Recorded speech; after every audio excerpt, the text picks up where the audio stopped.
The morning sun rose over New Seoul Colony, painting the sky in soft orange and pink colors. Daeho Kim stood on his porch drinking hot coffee and watching the farming machines work in the distant fields.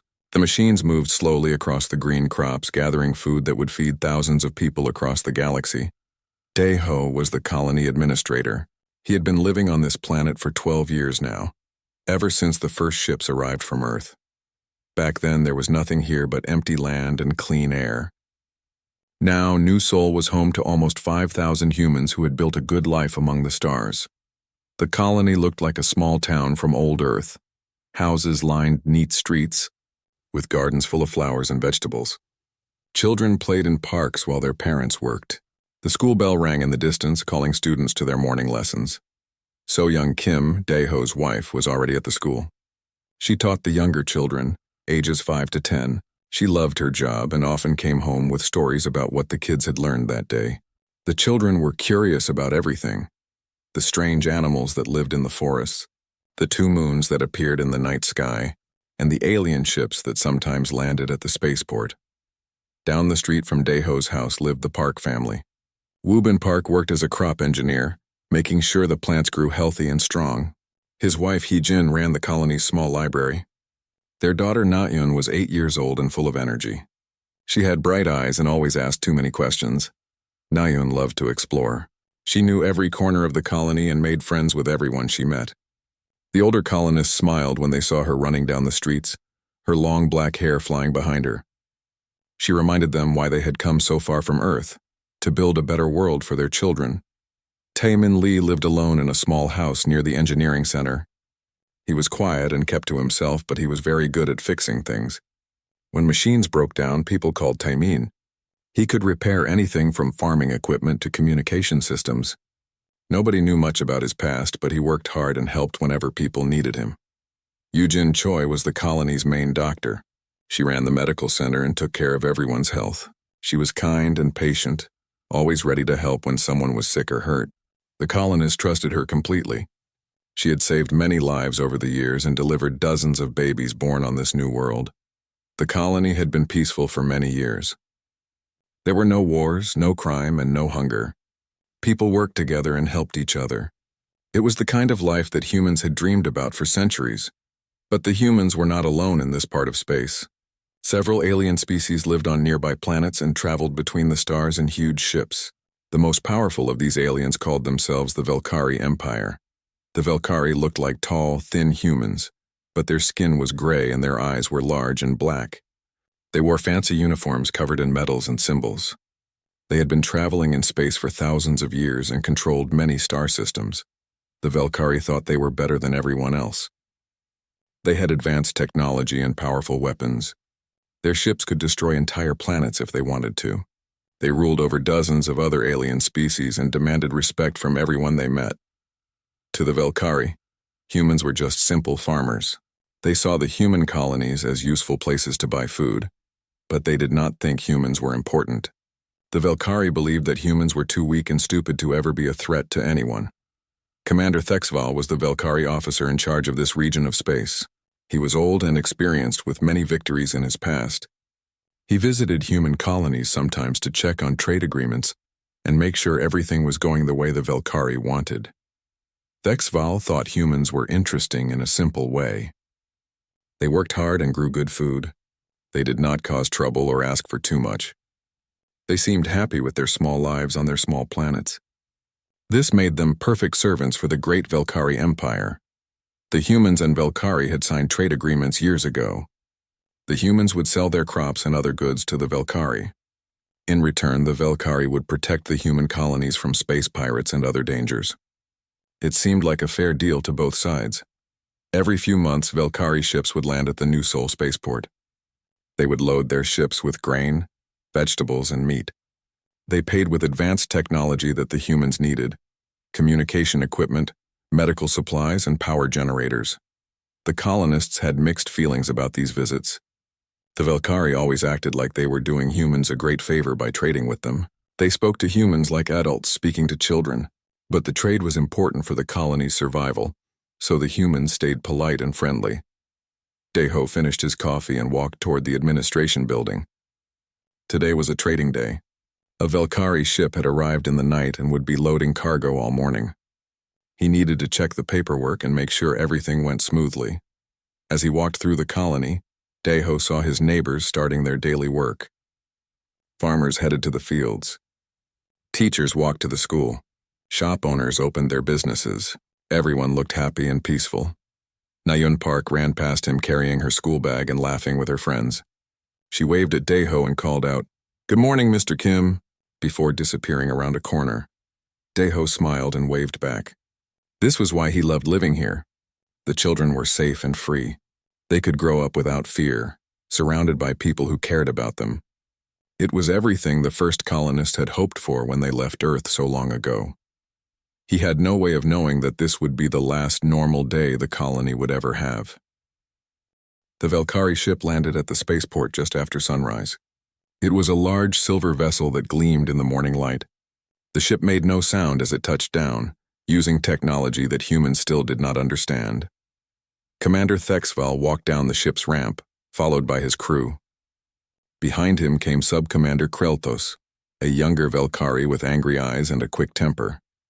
Krelthos always seemed upset about something. He did not like dealing with humans and made no effort to hide his feelings. Deho met them at the landing pad, along with several other colony officials. They shook hands in the human way, though the Velkari clearly thought this custom was strange and primitive. "Welcome back to New Sol," Deho said with a smile. "We have your usual order ready for loading." Thexval nodded. "Good. We are on a tight schedule today. The Empire has many stops to make."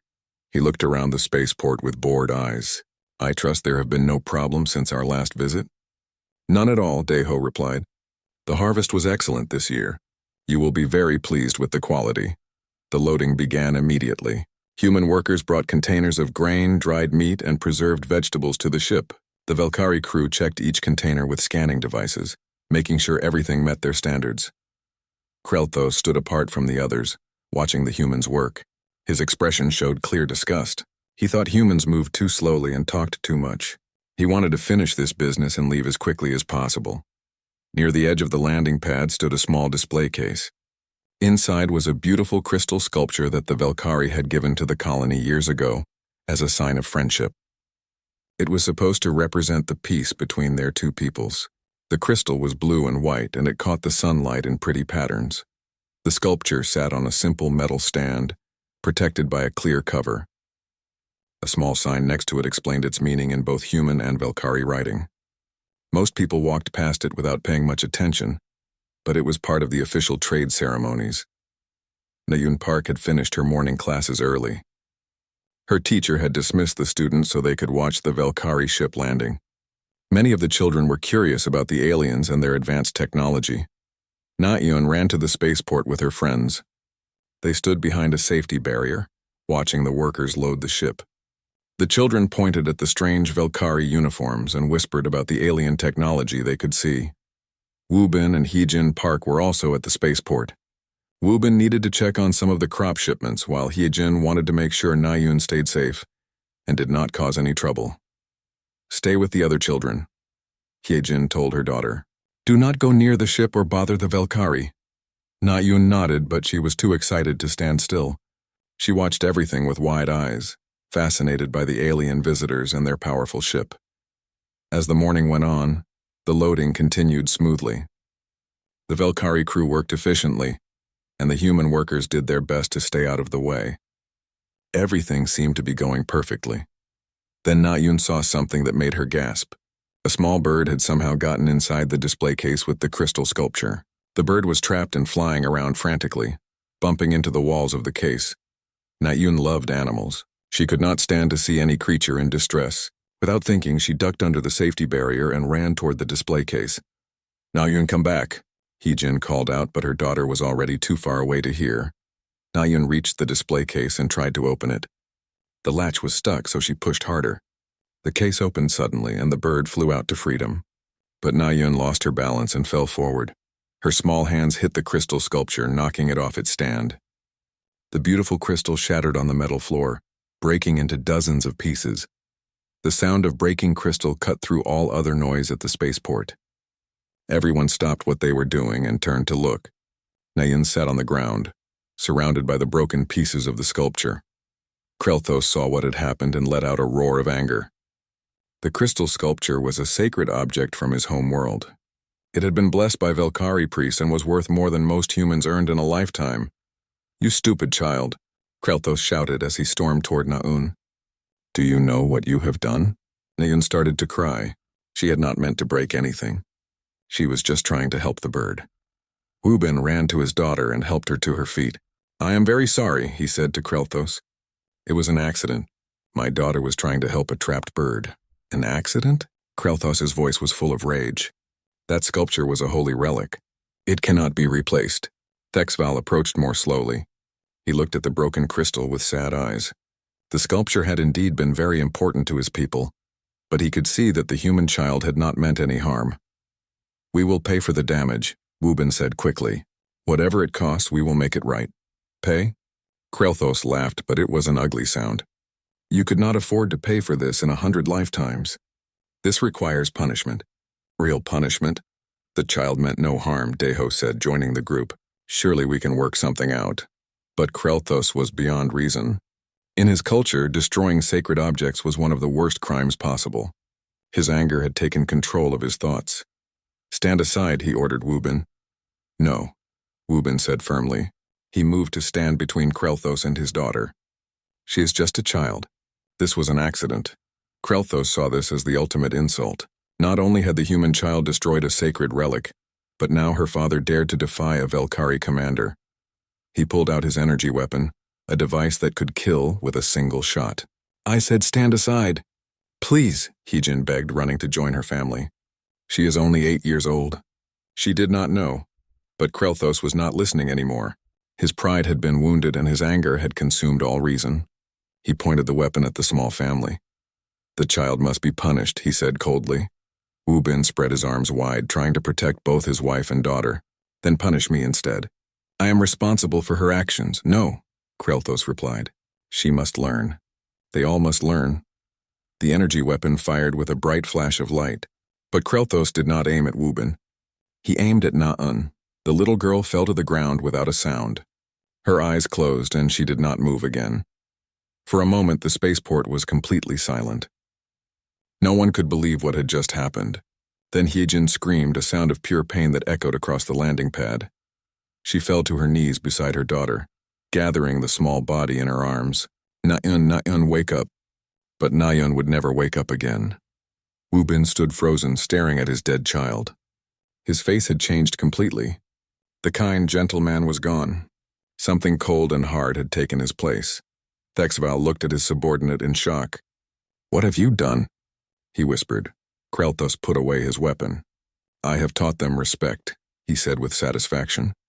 The Velkari delegation left within the hour, claiming the matter was closed. They said it had been an unfortunate accident and refused to discuss it further.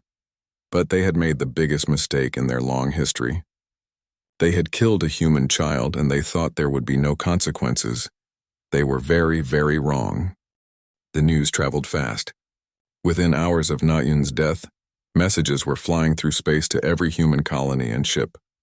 The story spread from New Sol to Earth, from the outer mining stations to the deepest research facilities. A child had been murdered. A human child killed by an alien for breaking a piece of glass. On Earth, Admiral Kyung Soo-han was in his office when the emergency message arrived. He was a tall man with gray hair and serious eyes. He had served in the Terran Defense Force for 30 years, but he had never seen anything like this. Admiral Han read the report 3 times before he believed it. Then he picked up his secure communication device and made a call that would change everything. "Get me the Defense Council," he said. "Emergency session. Code Black." Code Black meant that humanity was under attack. It had never been used before. The Defense Council met in a secret chamber deep below the capital city. 12 of the most powerful humans in the galaxy gathered around a metal table. They included military commanders, intelligence chiefs, and government leaders. Admiral Han told them what had happened on New Sol. He showed them the video recordings from the spaceport. Everyone watched in silence as Naun fell to the ground. "The Velkari think this is over," Admiral Han said. "They believe we will accept this murder and do nothing. What are our options?" asked General Unmi Lim, the head of ground forces. Admiral Han smiled, but it was not a kind smile. More than they know. For 50 years, humanity had been preparing for this day. Not this exact situation, but something like it. They had learned from Earth's history that peace was fragile. Strong neighbors sometimes decided to take what they wanted from weaker ones. So while human colonies grew crops and raised children, other humans worked in secret. They built weapons and ships. They planned strategies and gathered intelligence.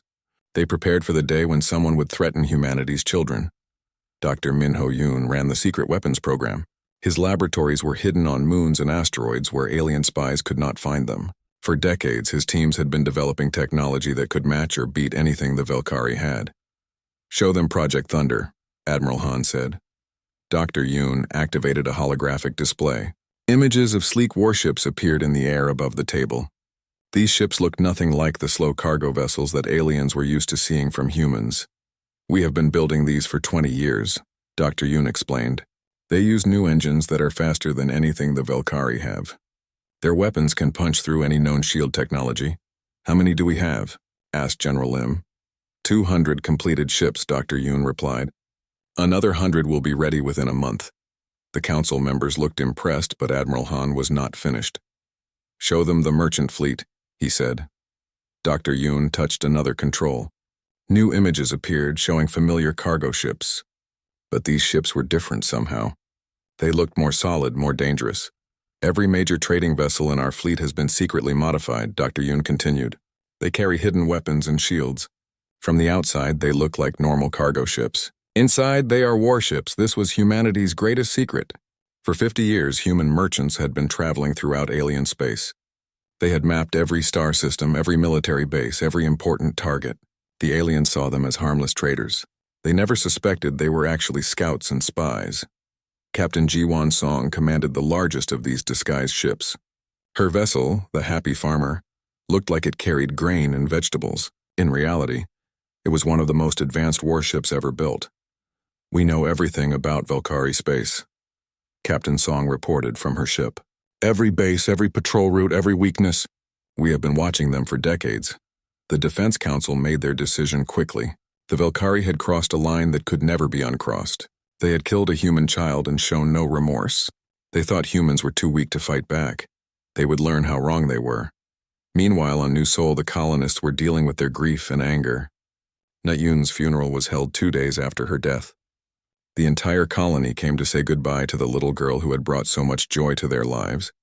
Woo-bin stood beside his daughter's grave, but he was no longer the same man. The gentle farmer was gone.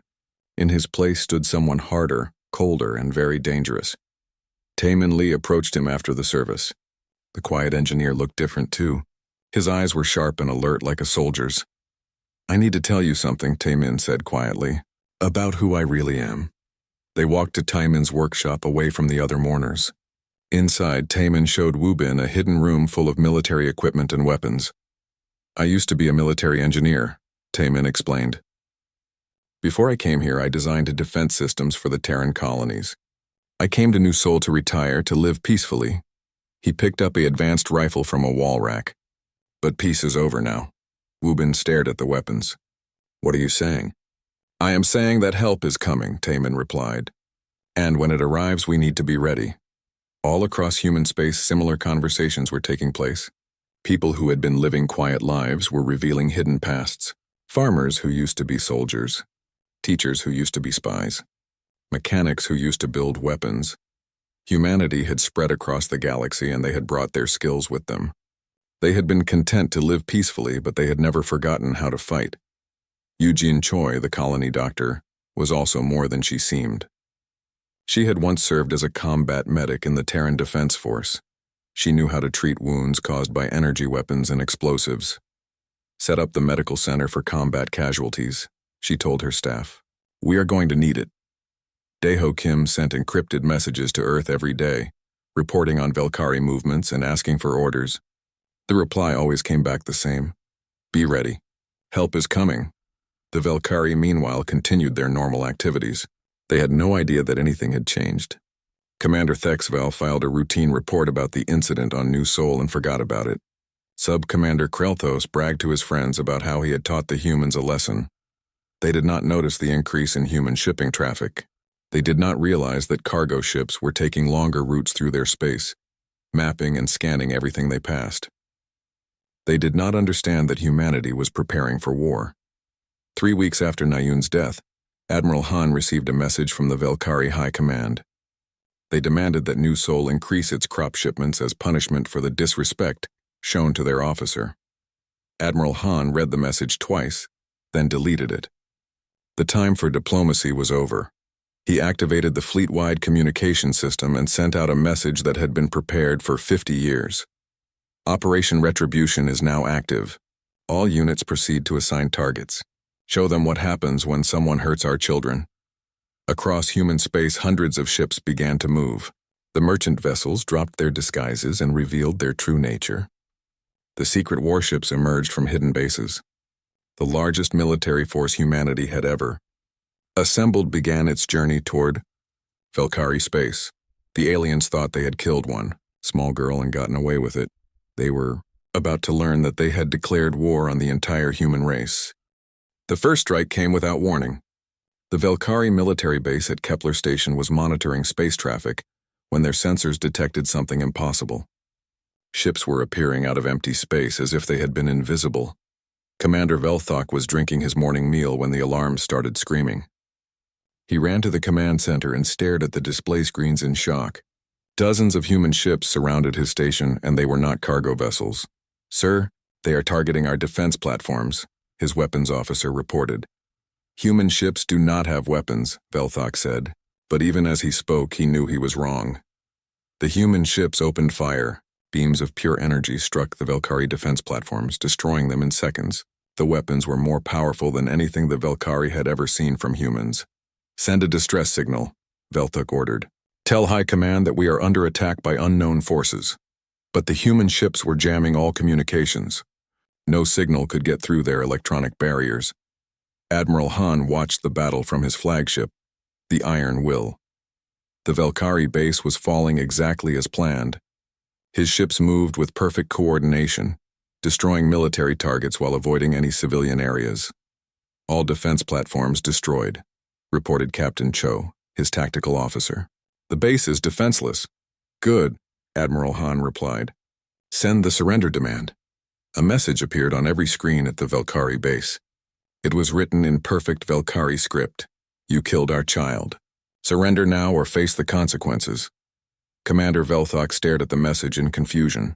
What child? What were these humans talking about? Then he remembered the reports from New Sol. Some minor incident involving a broken sculpture and a dead human youngling. He had barely paid attention to it at the time. "Sir, what are your orders?" asked his second-in-command. Velthok looked at his tactical display. His base had no weapons left and was surrounded by superior forces. He had no choice. "We surrender," he said quietly. Similar scenes played out across the Velkari Empire. Human forces struck at military bases, patrol fleets, and command centers. The attacks were precise and devastating. The Velkari found themselves fighting an enemy they had never known existed. High Commander Zethmok received reports from across his empire. Base after base was falling to human forces. Ships were being destroyed or captured. His mighty fleet was being torn apart by vessels that should not have existed. "How is this possible?" he demanded. "Humans do not have warships." "Apparently they do," replied his intelligence chief, a nervous Velkari named Dextar. "And their technology is more advanced than ours." Zethmok could not believe it. The Velkari had ruled this region of space for 1,000 years.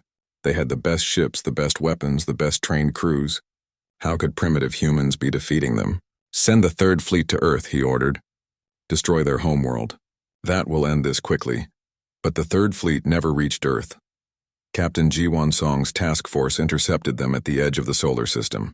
Her ships appeared like ghosts, striking from multiple directions at once. The Velkari admiral commanding the Third Fleet tried to use traditional tactics. He arranged his ships in battle formation and prepared for a straight fight. But the humans fought differently.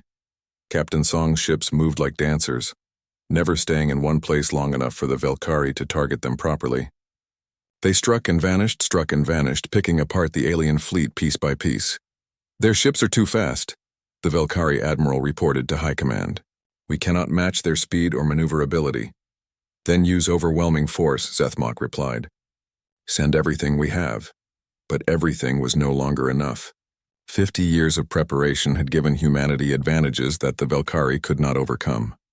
Human ships were faster, their weapons more powerful, their tactics more flexible. The war moved to the Velkhari home system within a month. Admiral Han led the main fleet personally, determined to end this conflict where it had started. The Velkhari homeworld was a beautiful planet with silver cities and crystal spires. Millions of civilians lived there, going about their daily lives. They had no idea that their leaders had started a war with humanity. Admiral Han's fleet surrounded the planet, but did not attack the cities. Instead, they targeted only military installations and government buildings. This was not about revenge against innocent people. This was about justice for Nayun Park. Back on New Seoul, the colonists watched the war reports with mixed feelings. Woobin Park had joined the local defense forces, helping to coordinate with the incoming human fleet. His wife Hyejin worked in the medical center, treating wounded soldiers. The colony had become an important staging area for human forces. Ships landed and took off constantly, carrying supplies and reinforcements. The quiet farming community had transformed into a military base. Taemin Lee had revealed his true skills to everyone. He worked day and night, converting farming equipment into defensive weapons and communication systems. The man who had once fixed broken tractors was now building shield generators and missile launchers. The main fleet will arrive tomorrow, he told Woobin. They want to use our spaceport as a forward command center. Woobin nodded. His face showed no emotion, but his eyes burned with quiet anger. Good. I want to see the end of this. Commander Yeon-Soo Kang led the ground assault on the Velkhari homeworld. Her troops were the best humanity had ever trained, equipped with advanced armor and weapons. They moved through the alien cities like shadows, capturing key targets without harming civilians. The Velkhari military tried to fight back, but they were not prepared for human tactics. Their soldiers had been trained to fight in open battles against similar enemies. They did not know how to deal with forces that appeared from nowhere, struck quickly and vanished before they could respond. Within days, Kang's forces had captured the main government complex. High Commander Zethmok was found hiding in his personal bunker, surrounded by guards who surrendered without firing a shot. Bring him to me, Admiral Han ordered. Zethmok was brought aboard the human flagship in chains. He had expected to be tortured or killed immediately. Instead, he found himself in a clean, well-lit room facing a human admiral who looked at him with cold eyes. Do you know why we are here? Admiral Han asked. Zethmok said nothing. You killed a child, Admiral Han continued. An 8-year-old girl named Nayun Park.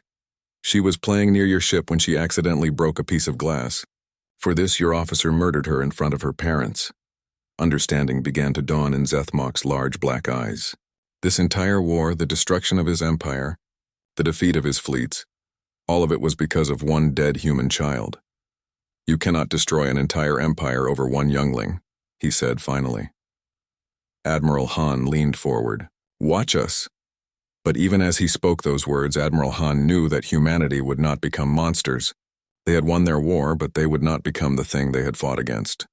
Your military forces are defeated, he told Zethmok. Your government is finished. But your people will live. We do not make war on children and families. The Velkhari Empire fell on a Tuesday morning. High Commander Zethmok signed the surrender documents aboard Admiral Han's ship, while human forces maintained order throughout alien space. Sub-Commander Kreltos was found hiding on a mining station in the outer system. He was brought back to New Seoul to face justice for his crime. The war was over. Humanity had won a complete victory, but the galaxy would never be the same again. Every alien species had watched the conflict with growing fear. The humans they had dismissed as harmless farmers had revealed themselves to be the most dangerous military force anyone had ever seen. The message was clear. Never threaten humanity's children. The price was higher than anyone could afford to pay. 6 months after the war ended, New Seoul looked very different. The spaceport had been rebuilt and expanded. New buildings housed the regional headquarters for human space operations. Ships from dozens of alien species came and went every day, but now they came as visitors, not masters. Woobin Park stood in the memorial garden that had been built where Nayun died. The garden was beautiful, with flowers from many different worlds and a small pond where colorful fish swam in the clear water. At the center stood a statue of his daughter, carved from the finest marble Earth could provide. The statue showed Na-Yun as she had been in life, laughing, running, full of joy and curiosity. Below it, words were carved in dozens of languages. Na-Yun Park, beloved daughter, symbol of innocence. Her memory changed the galaxy. Hyejin joined her husband by the statue. She had aged in the months since losing her daughter, but she had found some peace in helping to build this memorial. Hundreds of human families had contributed to the garden, sending plants and stones from their homeworlds. "The representatives will arrive soon," she said softly. Wu Bin nodded. Today was the day when delegates from across the galaxy would come to New Seoul for the signing of the new treaties. It was fitting that it would happen here, where everything had started. Admiral Han's ship landed first, carrying delegates from Earth and the major human colonies. The Admiral had become the most famous human in the galaxy, but he took no pleasure in his fame. He had done what was necessary to protect humanity's children, nothing more.